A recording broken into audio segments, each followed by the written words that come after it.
Hello, everyone. Good morning, good afternoon, and good evening, depending on the time they get to see this. I hope this meets you well. I am happy and excited to see you again this week. I hope you are happy to see me too, because I am very excited to see you.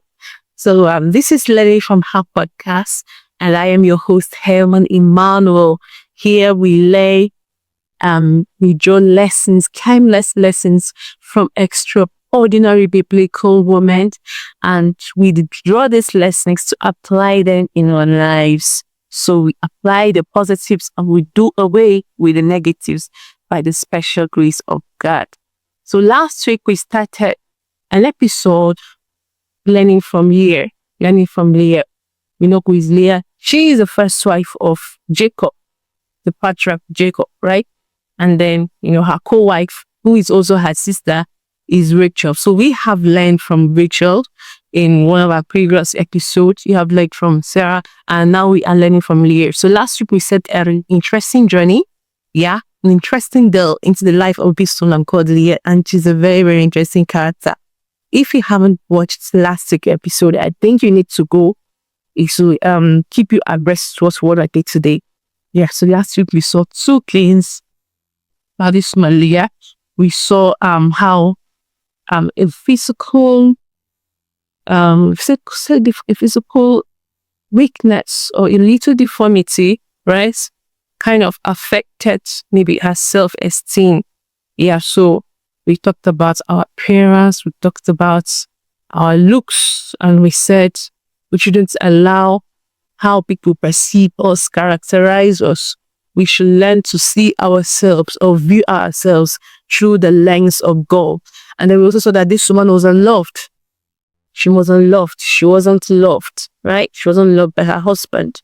And we said, even though that we are not loved by men, we should always and always remember and bear in our consciousness that we are most preciously loved by God. Yes, we are most preciously loved by God. So we said we need to understand the kind of love God has for us, because it's going to impact and inform our relationships with people and even the choices we make. We wouldn't both see ourselves lesser or as second class citizens because in goods, some persons or some women do not love us or they have liked us. So today we are going to continue with this third point about this woman. So the third thing we see in the life of Leah is that she tied her words, her essence to her husband. She lived her life trying to secure the love of her husband. She lived her life trying to secure his attention, his respect. Now, how do we know this? We see it in the name she called her children. Genesis 29, from verse 32, said, "So Leah became pregnant and gave birth to a son. She named him Reuben, for she said, 'The Lord has noticed my misery, and now my husband will love me.' She soon became pregnant again and gave birth to another son. She named him Simeon, for she said, 'The Lord heard that I was unloved and has given me another son.' Then she became pregnant a third time, and she gave birth to another son. She named him Levi, for she said, 'Surely this time my husband will feel affection for me, since I have given him 3 sons.'" Now the question is, this man Jacob, did he feel affection for her? Did he feel love for her even after 3 sons? No. Because even after 6 sons, she was still looking for the love. Even a man does not love you, does not love you. That's why he said in the second point, if you are not loved, love yourself by living. Don't go and fight for love. You will keep fighting. You will see that fight will not end unless God steps in for you. Hey, I'll fight for love. I'll fight for love. I believe in love, but the man does not love you. The man is either he's saying it with words or he's showing it in his actions. Maybe he does not want to break your heart like that. And he does not love you. People will make out time for what they like, for what they love.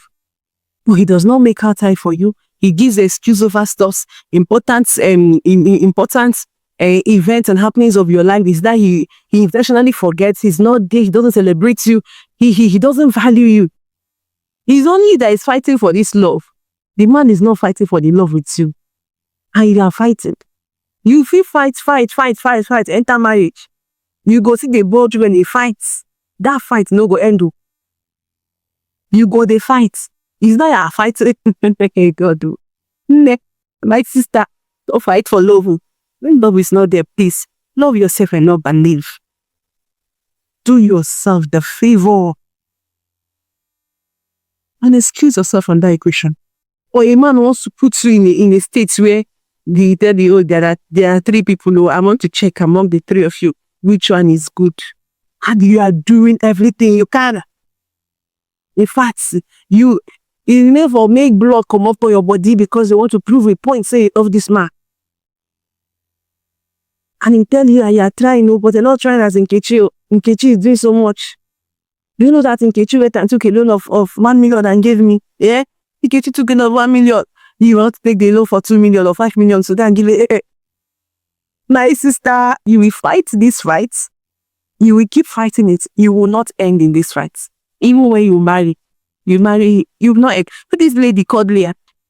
If the man wanted to love her, if Jacob would have loved her because she gave birth to it, so from the first one, the second child she gave birth to, she will not be crying that now the man will love me. Third child, now he will love me.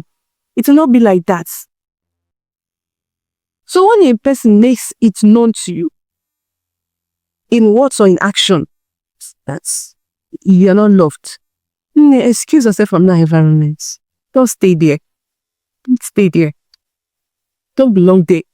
Don't force yourself in. You force myself into the life of a man. He is not liking you, does not really fancy you. There's another person he likes. You now go and stay with the mother-in-law, with maybe his mother, and be doing daughter-in-law duties that they don't like you, so that the family will love you and they will now speak to him on your behalf. Well, at the end of the day, he will marry you and you'll be happy you have married, you have won. But in that marriage, you will keep fighting. You fight for his love. You fight for his attention. You fight for his time. He will be absent. Just bodily presence or spirit absence. He is the one that will go out. He prefer to stay out. Every other person outside makes him happy except you. Don't put yourself in that situation. It's not a good place to be. Don't put yourself in that situation. If a man does not love you, leave him. Leave him and move. You see another person that will love you. Because you will keep proving a point and proving a point and proving a point. Probably until maybe it is when you die, he will say, oh, this woman, she really loved me. Oh. There was a status I saw on someone's. I saw a status update on a friend's status today. He said, no one does good than a dead person. And it's true. Once a person is dead, you need to see the accolades. Oh, she was a good woman. Oh, he is a good man. That is how you walk and fight for love. The only day you will die now. That's the day he will come to tell the world how much you loved him. And then he now wish he loved you back. But then it has late. He already died. Because you are trying to fight for love. My sister, come on from that place. Genesis 30 verse 20. Happy 20 said, now she named him Zebulon, for she said, God has given me a good reward. Now my husband will treat me with respect, for I have given him 6 sons. You know how many years she must have been in marriage to have 6 sons? He's not gotten in 6 years. Talking about maybe 10 years, 15 years, because after her 4th child, the Bible said she was not giving birth again. Then she had to give her servant girl, one of her maid, to Jacob, so that Jacob and the servant girl will be giving birth on her behalf, since she was not giving birth again. A time came, he opened Rachel's womb. Rachel was not giving birth. Then later, God made part of me again, and I came back to open Leah's womb again. So, you are talking about 10 years, 15 years, or probably 20 years. This woman was fighting for love. She was struggling to get it. If it's not there in the beginning, it will not be there later. Let God intervene on your behalf. Right? So I am saying it like this mainly for saving ladies. If you've not yet entered, don't go and be fighting for a love that was not there in the beginning. You go fight, tire. You are the one that may not give you. You get tired tomorrow. And if you see when we see some of these women who are promiscuous in marriage, right? Maybe they are running, flirting around, even it may be one of these things. They are not loved that way. So they have to get the love outside. So love yourself so much and don't get yourself in that situation. If you are fighting for it, just means that you have low self-esteem. You have low self-esteem. You don't know who you are in Christ. You have not understood the love I have for you. So I want to give us an assignment. Take your time. Go and just go to ChatGPT or go to Google and say, Bible verses on the love of God for me. He will give you Bible verses. Stay on it. There are some that you may need to personalize it. For I, heavenemmanuel, put your name there. I am fearfully and wonderfully made. God loves him. He has loved me with an everlasting love. Like, get those verses. Stay on them. You can make them to become declaration. Make voice recordings on your phone, right? And let them be, maybe set them as alarm. Let it ring by 9, 12, 6. And at those time intervals, let it be those recordings of how much love God has for you. Let them be what will be replaying. Let it start to get it to your subconscious that you are loved of God. And you deserve so much. You don't deserve less. Because why would you as a woman want to put yourself in this kind of a situation? Imagine after 6 months, that must have been a frustrated life. You have to fight for everything. There's an axe here, even to make love to her husband. She has to lobby it. She had to bribe her way to Rachel. There was something she gave Rachel. The Bible says mandrakes. I don't know what those are. She had to give Rachel mandrakes. Because Rachel, of course, she's more like the madam of the house. She's the one who is loved. She's the one that can probably go into the man's chamber whenever she wants and all of that. So Leah does not have that privilege because she's not Lord. She's just there forcing herself into the equation. So even when you cannot just make love with your husband, you have to fight for it. Don't put yourself in that situation. Even if you keep fighting, I'm telling you, you fight with X. He will keep comparing you with X. Or they say that there's a woman in my workplace. The woman is this one, the woman is that one. Then you will keep fighting to make sure that you are like this person is explaining to you. Then tomorrow he will see another person. He will not explain how, and he loves his woman like that. I mean, Shakat. I don't know, I'm going to complicate this, but please, dear, don't put yourself in that situation. Don't put yourself in that situation. Leah must have gone through a lot. While, staying married.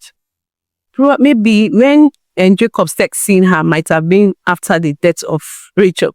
Maybe it was when Rachel passed that Jacob will now start looking at her.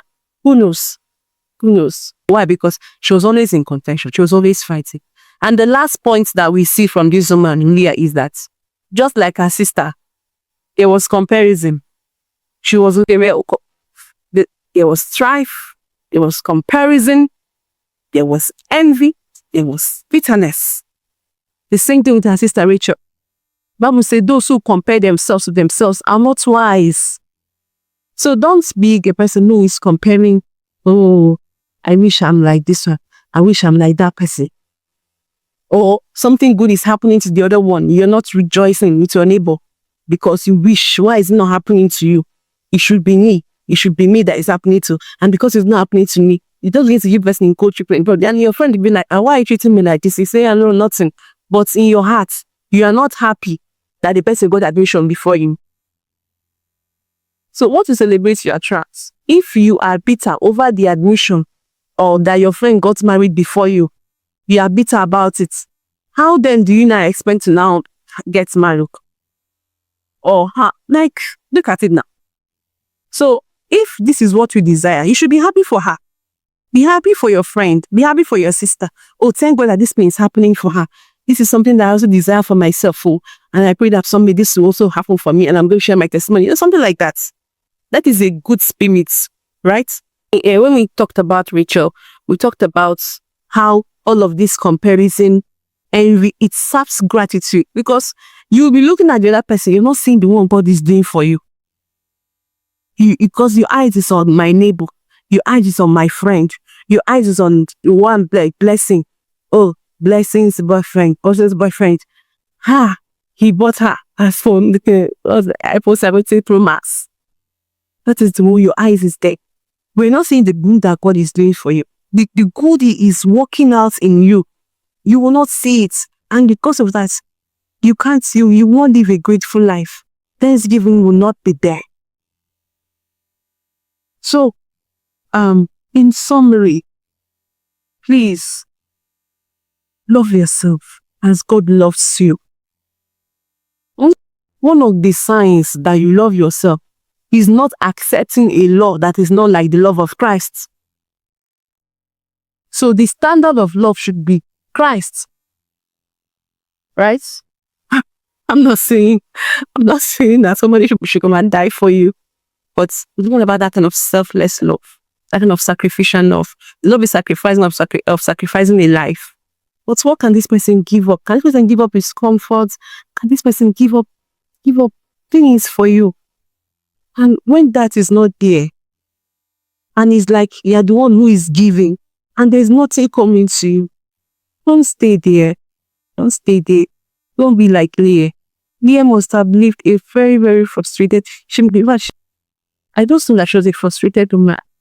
These are kind of women, in fact, any small thing they would be outlash, you do like, but I thought it was that mistake, I pour sand on you. But the outburst, it will be like you used a knife to stab her on her thighs. Why? Because of there's no love at all. There's no love at all. And the kind of things we accept so also tells us whether you are actually loved, I told, from your family. Even if you're not loved from your family, your immediate family, I mean your mother, father, siblings, they didn't show you that love. Sis, rest on the love of Christ. Rest on the love God has for you. He loves you so much. He loves you so much. Pray and ask God to open my eyes to love you have for me. Open the eyes to love you have. It will make you love yourself. To make you love yourself. You won't stay in competition with no one. You won't compare. You will see things happening for some people. You'll be happy for them and then you just move on. Because you know that this God that loves me like this, the way He loves me like this, what will He withhold from me? What? He says, if he did not withhold His Son from us, what then will He withhold from you? Will He withhold a good man from you? Not. He will not. He will bring the one that loves you. He will bring the one that will pamper you, the one that will carry you like an egg that you are. The one that will treat you like the queen that you are. Not some that will treat you like a trash. The one that will not respect you. The one that will bring you down. One that will say hurtful and mean words to you. Don't give a man that will prioritize you. A man that will put your needs even before his own. God does this thing. He does it. And He will do it for you. But the first step is by not accepting anything that is substandard, anything that is of Christ. Don't accept it. Don't settle for it. Don't go for it. Do you understand me? I pray that God will help us to understand. Right? I pray that God will help us to understand, especially my single sisters. I pray that God will help us to understand this thing and not fall into this trap, into this endless circle that Leah found herself. If Leah had been wiser when she discovered earlier that she wasn't loved, that it is Rachel that Jacob loves, she would just go to her father, please, just leave me. Since it is my sister that this man loves, let him go for the one he loves. The one that loves him will come. In fact, with that mindset alone, God will bring the one that will love you. God, wait on this God. Doesn't He say, test and see? You have not tested Him. Test and see. Then you will testify that the Lord is good. The Lord is good is not a statement. It is an experience.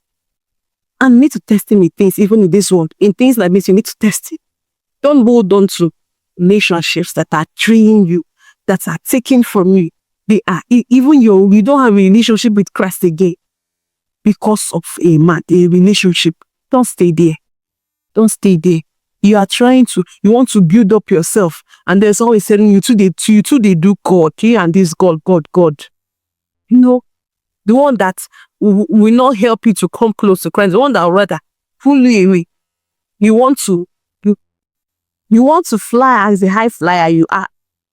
But this was saying they do. Why you want to pick master's form? Rest now. You just need service. Why you want to pick master's form? Or someone is telling you want to pick PhD form. Nobody will marry you. First you pick PhD form, I'm not married. Leave it. I'm the one that says you should leave. A man who loves him supports your growth, all-round growth, your spiritual, mental growth, your psychological, all-round growth. He will support you. He will encourage you. Anyone you want to do is like, okay, babe, when are we doing it? Yeah, you'll be dragging your leg. He's one that will be reminding you, but there was something he told me before. I'm telling you this thing because, hey, I've experienced this love and I know that it's possible. And I've seen a lot of people. The great women who are doing great things and have their husband by their side. These are women who have supportive husbands. Tell me, if your boyfriend today is not supporting you today, is not supporting your growth, not supporting the big things you want to do, one certain NGO is telling you what that's an NGO for. He doesn't even want to be involved. He doesn't want to be part of it. Tell you, you're just doing your thing. Even if you are doing your thing, like people who doesn't want to maybe show themselves, but at least moral encouragement. Is he encouraging you when you bring up topics of what you are going through? Will he just dismiss it, or is he interested? You see, if he's not interested, now he'll not be interested tomorrow. Oh, I think you're about to the end of our podcast today, and you've been blessed because I've been blessed. So please do subscribe to this channel and hit the bell icon somewhere on the screen there. Yeah, so that you get notified whenever we post new episodes of our podcasts. Thank you for watching. Please do well to share this podcast with a lady. If there's someone you know who is in which shall you say, please share it to her. She will be grateful you did. Until I come your way again, same time next week. God bless you. Bye-bye.